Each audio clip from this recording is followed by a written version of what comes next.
I'm becoming increasingly befuddled by politics in general and particularly the Labor Party. Now, there'd be people that watch my channel and be thinking, what in the hell are you talking about, Tony? Because I thought you were a great Labor lover. Well, no, I'm not. And the reasons why I am not is that the Labor government in many areas have failed the people. Now, I'm not just talking about housing, nor am I talking about immigration. I'm talking about making a stand for things that I believe are right, just and moral. And one of them is about whistleblowers, and particularly the McBride case recently, and also I am concerned about their inability to be able to talk about issues such as Gaza in more appropriate, forthright and demonstrative ways. They seem to lack the courage to be able to say the things that they need to say. And I was really disappointed in Jim Chalmers on Q&A, where he was asked some questions about Gaza and about our humanitarian, or lack of it, stand against Israel, and he wasn't able to make a firm comment. And what they do is, and I noticed Jim did this a lot, have been an admirer of his in the past, but that seems to be waning a little bit.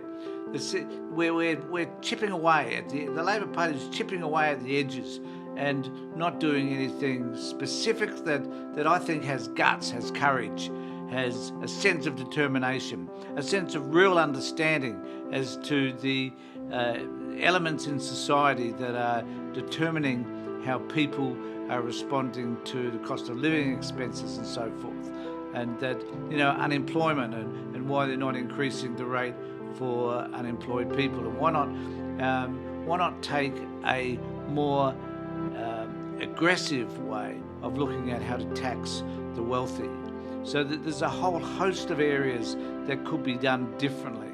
And while the government is trying to sell this idea of manufacturing in Australia and improving the possibilities to be able to develop new technologies here, as much as I celebrate that, and I don't hear much from the Liberal Party in relation to that, I am concerned that still not enough is being done. And if you watch if you watch Q&A last night, I think you'll see a politician who's trying to take a bet both ways.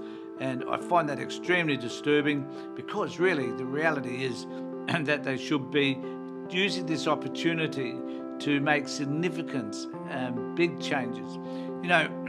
Whitlam in 72, I think it was, decided that there were a range of things that he needed to change. And free education was certainly one of those that he brought in, amongst a whole lot of other initiatives. Now, one could argue that perhaps at the end of the day he shot himself in the foot with regard to the Khamenei affair. Nevertheless, he tried, and I think it's sometimes better to try than not to have tried at all. And it's a great disappointment of mine that the Labor Party hasn't chosen to bite that bullet and do the right thing by the population. But on the other hand, we have Dutton. And there's a really interesting article on the ABC by Laura Tingle, which I'm going to read part of, which tells us a little bit about him and what he's doing. And my major concern with Dutton, apart from the fact that I think he's a moron, and I have far less time for him than I do for Jim Chalmers and anybody in the Labor side of politics, or the Greens or the Teals.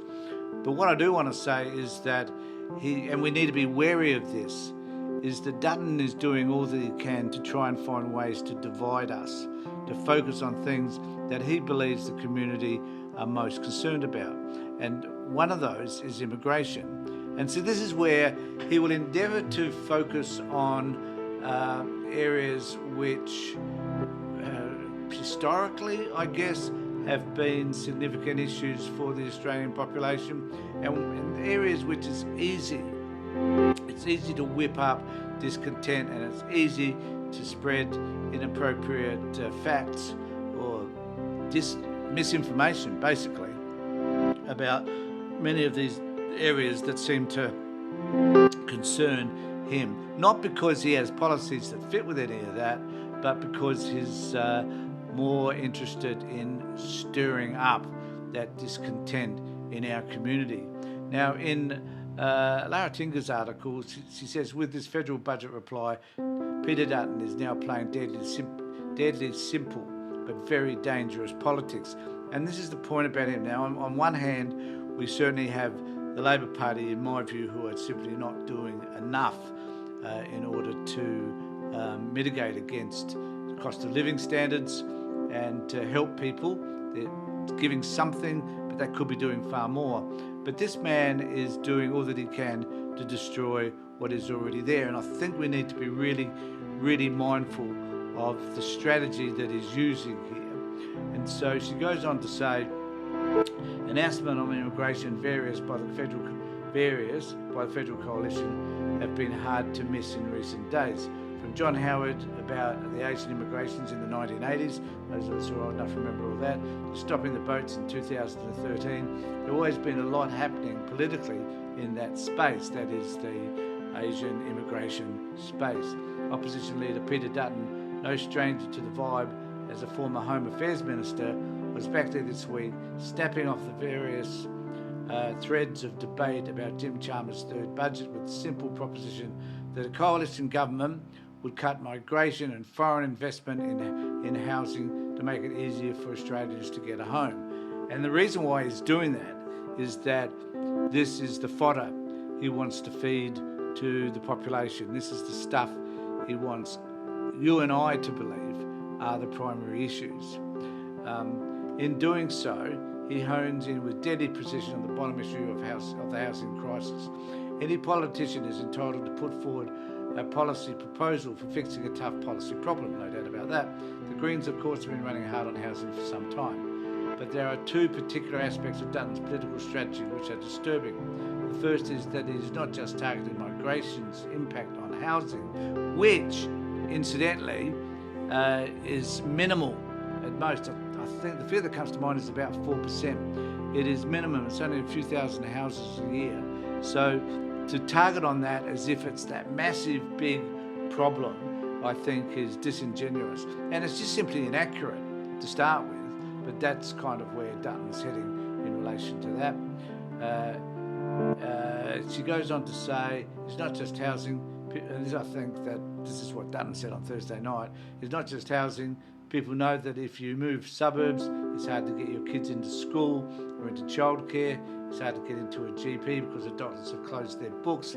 It's not necessarily true. I've never experienced that personally myself. Some of you may have, but in my case, I always seem to be always able to get in to see a doctor if I need to. It's hard to get elective surgery. That may be true, used to be true. Don't know how true it is now. These factors have all contributed to capacity constraints because of the lack of planning in the migration program. So everything is to blame, including apparently the congestion on our roads is all got to do with migration. And she mentions that herself here. Anyway, in other words, the opposite leader has opened the doors to migrants being blamed not just for housing shortages, but for all these other problems too. And this is where I find, Dutton could be arguing nuclear in terms of alleviating the pressures around energy prices. He could be doing a whole host of things to focus on them, but no, he chooses these nitbits,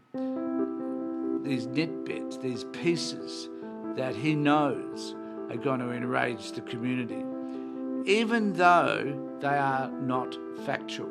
You know, the fact is that that immigration at the moment is about trying to catch up with COVID, and the reality is we depend on immigration in order to build a better Australia. There's no disputing any of that. I think both sides would agree with that. No one's suggesting we cut immigration down to zero, but we are looking at decreasing the migration rate. But it is about getting that mix right, because we need skilled migrants, we need medical practitioners, we need social workers, we need tradies, we need people to build all these houses that we plan to build over the next 10 years. These are things that we need, and it sort of makes me wonder what firstly, that's made me wonder, who is it that actually believes the stuff that Dutton spouts? And it was quite fascinating watching his. I was relatively impressed, I must confess, with his speech last Tuesday night. Last Thursday night. Less impressed with his interview with Sarah Ferguson, though, because I thought Dutton felt a bit antagonised by Sarah, and let's face it, who wouldn't? But he didn't handle himself anywhere near as well as Jim Chalmers did a few nights earlier. So I want to know what you think about both of these things. The first thing I raised was, are the Labor Party doing enough? My answer is no, far from it. A great disappointment to me. And the other thing is about Dutton's focus on immigration. Whether you think, for whatever reason, that Dutton is choosing a topic which he thinks is going to inflame the population, as opposed to being able to propose some real policy decisions that are going to make a difference to the housing issue and to all the other problems that we face. Let me know what you think in the comment section below. And of course, as I always say to you, please subscribe to my channel, ring the bell, all that sort of stuff. That would be great to build my subscriptions. So let me know what you think in the comment section below. And in the meantime, take care, look after yourselves, and more importantly, make sure that you and the people that you love are safe.